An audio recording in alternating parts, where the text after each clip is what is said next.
Mr. Speaker, as I said earlier, Matthew Doyle worked for many years in public service, for me as Prime Minister and other ministers. When people leave roles in any organisation, there are very often conversations about other roles they may want to apply for. In this case, nothing came of it. Sir Ed Davey. Mr. Speaker, the House and the public watching will note the Prime Minister failed to answer my questions. But Mr. Speaker, the chaos in this government mustn't stop us from focusing on the cost of living crisis hitting our country. President Trump's idiotic war with Iran has already pushed up inflation in our country to 3.3%. And the Prime Minister knows there's far worse to come for the British people here on in. They need help now. So will the Prime Minister follow other countries and use the Treasury's extra revenues from higher fuel prices to cut rail and bus fares and slash prices at the pump by 12p a litre? Mr. Speaker, everybody can see that the conflict is causing serious economic damage in this country and countries around the world. His claim of a windfall for the government are politically misleading and economically illiterate. Meg Hillier. Thank you, Mr. Speaker. Mr. Speaker, poor housing and temporary accommodation is having a devastating impact on families, their life chances, our schools and communities.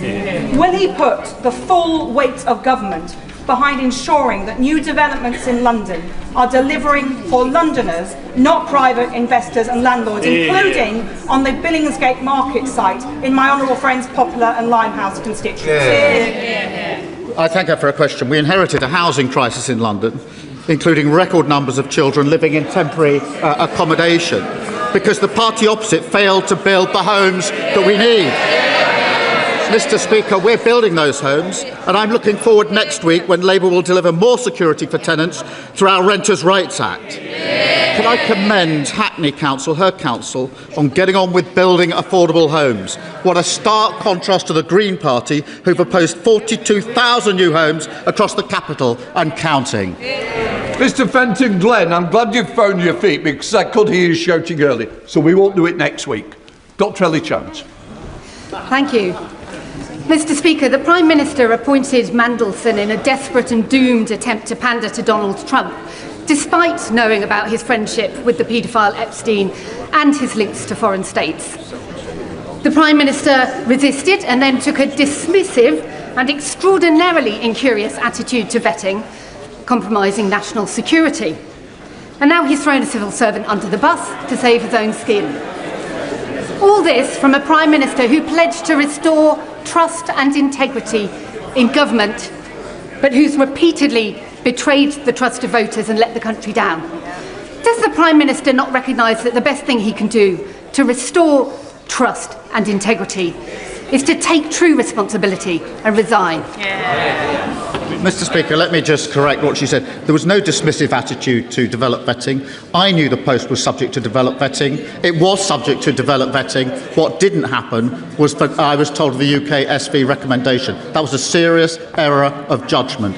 Had I been told, the appointment wouldn't have gone ahead. Martin Rhodes. Thank you, Mr. Speaker. In my constituency of Glasgow North, local people in Somerston experiencing antisocial behaviour tell me that what makes the greatest difference is visible local police officers on the beat. However, since 2017, local police numbers in Glasgow have fallen by 9%, leaving 214 fewer local officers serving communities. Does the Prime Minister agree with me that visible local policing is essential to tackling antisocial behaviour and restoring confidence in our communities? My honourable friend, Scotland deserves safer streets and more visible policing. In England and Wales, Mr. Speaker, Labour has put 3,000 more neighbourhood police officers on our streets, delivering a named police officer for every neighbourhood. The SNP government has already had 2 decades and record funding to invest in public services. If they knew how to do it, they'd have done it by now, but they haven't. Thank you, Mr. Speaker. We know that the Prime Minister has been playing fast and loose with the ministerial appointments in his chumocracy, so I want to ask him about the first one. Mr. Speaker, their boos mean nothing to me, Mr. Speaker. I've seen what makes them cheer. Yes. Jonathan Powell was appointed as the Prime Minister's Special Envoy to the British Indian Ocean Territories on the 6th of September, but throughout August, he held meetings with FCDO officials and was given access to classified information, including a meeting minute between the Prime Minister and the then Foreign Secretary sat next to him on the front bench today. So my question is very simple. When was Jonathan Powell appointed as the Prime Minister's Special Envoy to the British Indian Ocean Territory, and what security clearance did he have upon that appointment? Let me say that Jonathan Powell is doing an excellent job for this government. He is respected across the world and playing a significant part in dealing with the huge challenges that we face. Jenny Riddle Carpenter.